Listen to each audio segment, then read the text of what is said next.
After fleeing the war in Syria, Walid ended up here at the Shatila refugee camp in Beirut.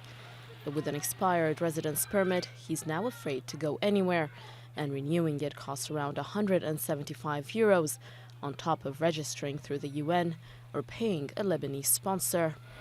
Our sponsor says either you pay or I won't renew your permit. That's what's happening. And if we renew it through the UN, then we're not allowed to work. Lebanon hasn't ratified the 1951 Refugee Convention mandating protection for refugees.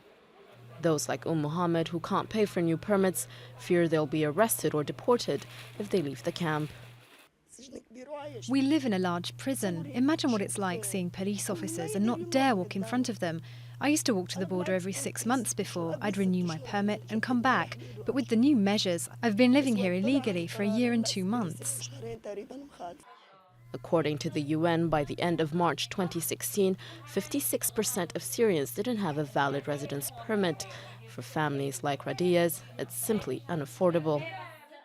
My husband works in an orphanage. He makes about €300 a month. That's barely enough to cover rent and food. I have 2 kids. How can I pay €175 for him, $175 for myself, on top of finding a sponsor? We can't.